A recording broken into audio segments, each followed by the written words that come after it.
Also, men can't be ran through. I mean, yeah, men do the running. I Can I disagree. say something? What? No, I'm I sorry. disagree. What are you Can I say saying? No, look here. Listen, I don't think it's a brag for a guy to say he has 100 body count. I don't think it's definitely a brag for a woman, but I think that having a high body count, or as a guy, as a girl, is just a bad thing. I think that sex is reserved for intimate relationships, is reserved for marriage. That's my view. And so I actually sympathize with you that there should be a stigma associated with a high body count, but it should not exclusively be applied to women. Right. And It's that's just, I my applaud view. you for that, James. No, but I'm just gonna speak the truth on this. I'm not gonna sit here and say, like, if you're a guy and you've slept with 500 girls, that makes you a G. It's just not the truth. I think a real guy is someone who finds a girl, puts a ring on it, stays committed, does what's right, Right. and Come on, James. Wait, but James, hold on. Come on, James. James, let me Come on, just give James. some pushback here. So you're saying find a girl, get a wife, just like that. It's not easy nowadays. it's hard. Most women now are not good options. So we're just saying, on the balance of probabilities here, let's go out, find some girls, see what they really are, test the waters, and then make a choice at that point. Well, look, you can test the waters by taking them out to sushi. You can test the waters by taking them out to Milos. You can test the waters by going out to an ice skating rink. You don't have to test the A waters. woman's true nature is shown. The sex is off the table. Like, at that point, it's neutral. You can see who she really is. What? At the same time, same token, I get what you're saying, but like you need to go all the way. I disagree. Can I tell you what my first date was, kind of my approach in my 20s? I'm 31 now. My approach in my 20s was, if I told a girl I wanted to take her on a date, Mhm.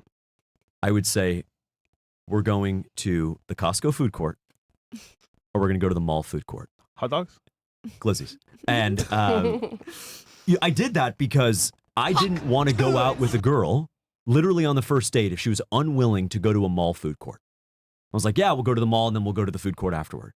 And probably half, if not more, of the girls said, wait, what do you mean? Like, you're taking me to XYZ. That's a really good way to size up a woman. Yeah. And I think it's a good way to size up a partner. It's like, look, if you're not willing to show up at the mall food court and have some Chinese food, I'm not looking at you for any reason, but have any Chinese food, that's a pretty disqualifying thing. And so I think modesty is a good thing for men and women. And this idea, honestly, that women want $500, $600, $700 dinners on the first date is crazy. And what men should do and women should do is say, look, first date, we're going to go to Chili's. We're going to go to the food court. We're going to go to Costco. We're going to walk around, right? You can't be spending that kind of money. It's not realistic. But also, I wouldn't want to be with, maybe you guys wouldn't want to be with a guy who says, we got to spend all this money to have a good time. James, I'll give you this. It's a good vetting process when you vet them that way. It is very good. It's a- However, Here we go. let's just get into the meat and bones here. You're going to tell me that I can tell a girl, right, go through that process and pick off of that alone. Not possible. There has to be multiple layers of vetting, but this is what I'll say. In the long run, guys have options because their status, their money, their looks. But in reality, the options aren't that good. So to find them out the full way, you have to go all the way. And look, I'm just saying, like, sex is on the table, but you got to go at least close to that to figure out who she really is. But I have What do you mean? Who she really is? What does that mean? Because remember, there's a battle going on between the sexes. The man wants sex, the woman wants, to be provision. Yeah. So at that point, it's kind of like, who's gonna win that battle up front? Why is it a battle? It's just how it is. Like, whenever people are together, there's a value exchange. But what do you learn from having sex with a woman before marriage? Like, what do you actually learn about That them? she have good pussy. But seriously, like, what do you learn about her Way ability more to stay logical. committed, her ability to be a committed woman, to raise your children, to be a partner? What do you learn about that? Endurance. Put it this way: take sex off the table. What do Okay. you really have with a woman?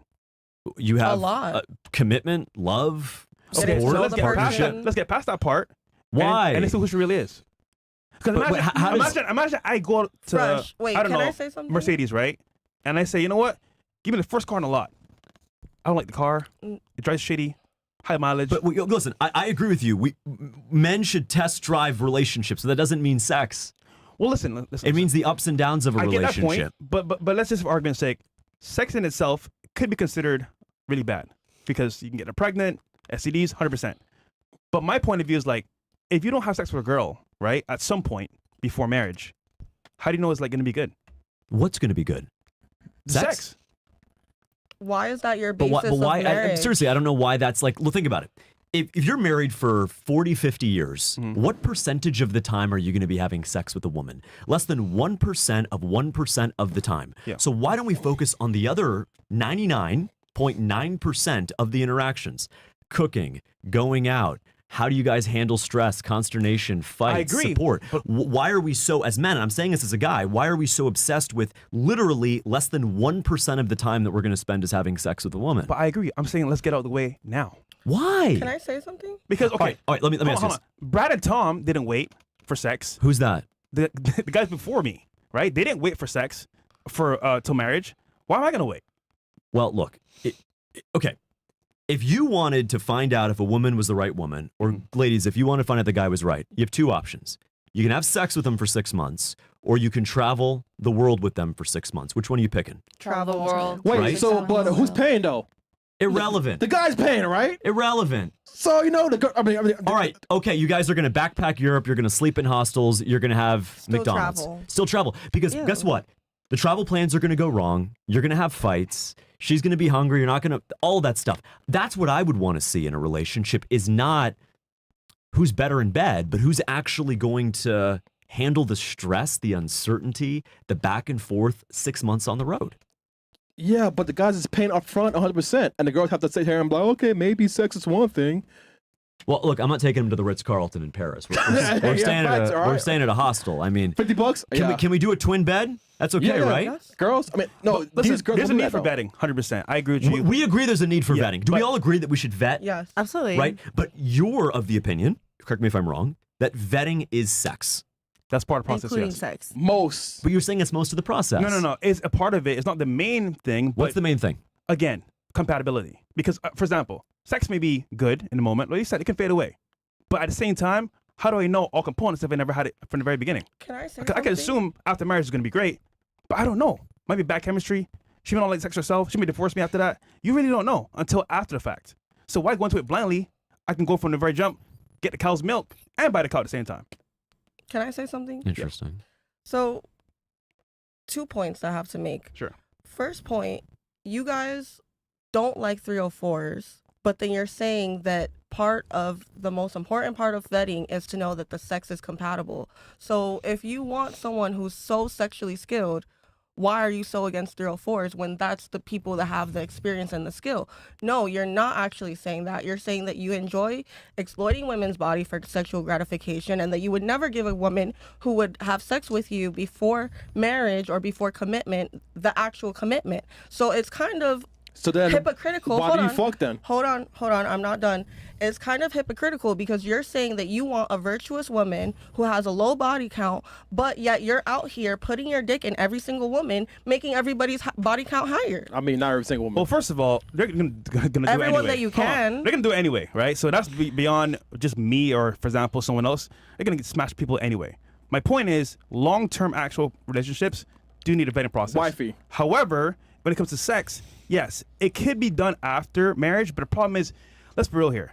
Sex in itself isn't the most important thing, but it's very important when it comes to compatibility. And if that doesn't work out properly, you're fucked either way. What does incompatible sex look like, genuinely? Okay, Starfish for sex. example, right? You meet her. She got like, what, 40 bodies? You got 2 bodies. You don't know how to treat a pleasure a woman properly. And this is just a very niche example. She's like, damn, this guy is cool. He provides me, but like, I'm not satisfied sexually. You can She goes teach out. him. She goes out now. She's on your ass and says, "You know what, James? This is great, but this is not gonna work out. Divorce." Now, that's obviously a niche example, but I'm But just if saying. you had more chemistry and you were actually bonded with that person and you actually love that person, Mm-hmm. you're gonna tell them like, "Hey, babe, do this. Hey, can we do this? And hey, exactly. can we try that?" We're gonna- And so And I think actually May makes a great point is that being bad at sex, it's not like It's a not a permanent reason. feature. Yes. It's like saying if you're out of shape, you can go to the gym. If you're Exactly. bad at sex, you can get better at it. But Right. it shouldn't be a precondition to being with a woman is you have to have sex. Again, So it's I- not but as mandatory. governor, I'm going to teach abstinence in our public schools. Yeah. That's just my view, is that your body's a temple. You shouldn't be out there sleeping with people in high school or in college. You have to teach abstinence, that men, you don't objectify, commodify women, and that women, you don't go out there and sleep with any guy who gives you 5 minutes of In a attention. perfect world, that would be lovely. But let's be real here. In the real world, that's not how things operate. In the real world of degeneracy, of OnlyFans, of rap music, all of that, yeah, that's going to be hard to combat. But right now, our schools aren't even trying the abstinence approach. That's what I'm going to try. And let's come back in 4 years and see. But I'm not going to throw in the towel and say, well, because the world is corrupt and degenerate, we're not going to try to fix it. I have a question. Please. So I highly agree with you, and I applaud you for keeping the men accountable as well, because on this platform they talk a lot about accountability. But my question is, when you say we're gonna teach children and teens in Florida abstinence, what All right, hold is that your question because that goes completely off the topic. All right, so let me kind of jump in here real quick. James, for you, I'm assuming you're coming more from a religious perspective with the I think it's. I mean, I think my Christian faith would tell me obviously this is the wrong thing. Fair. But also, I think those arguments stand independent of the religion itself. Fair. Right? Like, look, abortion is wrong for religious reasons, but it's also wrong just independent of that. Okay. So, and I see you're coming more from a religious and, moral perspective, but I'm going to speak more from like a biological perspective. So Cool. because this whole started with men, having multiple women, polygamy, whatever it may be. Yeah. It's natural for men to want multiple women, right? And it's natural for women to typically want to consolidate on one guy that meets all their metrics. The problem with women, though, is that, or the problem for women, is that it's very rare to find a guy that meets all the criteria in one dude, right? Since women have typically higher standards, it's harder to find a guy that is tall, charming, good looking, makes enough money, checks all the boxes. So what ends up happening is like girls have to date around. One guy has 2 out of the 3, another guy has 1 out of the 3, another guy has all of them, but he's not available. So for women, it's really hard. So I'll be sensitive to the fact that, like, from a religious perspective, yes, monogamy, etc. But from the biological standpoint, I will say this: a high body count on a man, or a man having a certain body count, is a very honest indicator of where he stands when it comes to sexual market value. So if a guy has had sex with a lot of women, I know he's doing something right. Whether he speaks well, he's charming, he's good looking, he goes to the gym, or he's paying them. Manipulative. well, I'm outside of narcissistic. prostitution. Okay. Like I'm talking like We all fat strictly ugly. he's That's doing it not through true. skill base, right? That don't count. He's doing, yeah, I wouldn't count that. But if he's having sex with a lot of women and not paying prostitutes, he's doing something right. Now, let me be clear about this. By our modern measure of society, he's doing something right. Yes, he's figured out the skill set, because it is a skill set and not many men have it, of of being able to seduce women and be able to be attractive to women and garner sex. Now, that is a skill. I know some of you guys might say, oh, that's whatever. A select portion of men can do this. Very few men can actually do it, right? So it is a skill set. Now, on the other hand, a woman that's promiscuous is admonished by society, because obviously it's not hard for women to get laid, but it is very hard for men to get laid. So a guy, I know you said, hey, I don't consider it a G if you have sex with 200 girls. That's fine. But I would say we can objectively say that this guy is doing something right to be attractive enough to be able to get those girls. Now, let me be clear about this too. Like, if a guy chooses to be monogamous, right, or he has the ability to have other women, but he wants to be monogamous, that's separate. That's fine. My thing is, I want the guy to have the choice. Most men don't have the choice. They'll cope and they'll say they have the choice, or they'll rely on religion. I'm being monogamous because of my faith, but it's a lot of the time it's cope. So my thing is, like, I just want the guy to have the sexual market value so that he attracts the girl and then he chooses to be monogamous. But the reality is most guys are not choosing to be monogamous. They're being forced to be monogamous because the woman holds more value than they do. That's the issue. So let me ask you: if you got a guy who makes $300,000 a year, they both make $300,000 a year, both drive a nice car, both own their own place, but one has a body count of 1, and the other one has a body count of 300. Who's better? The man? Yeah. You know what's interesting? Same financials, same car, same home. One has a 300 body count. One has a body count of 1. Who is better, Myron? The man with 300 bodies. 100%. Why? So the reason why he's going to be better. But when you say better at what, by what standard? Sure.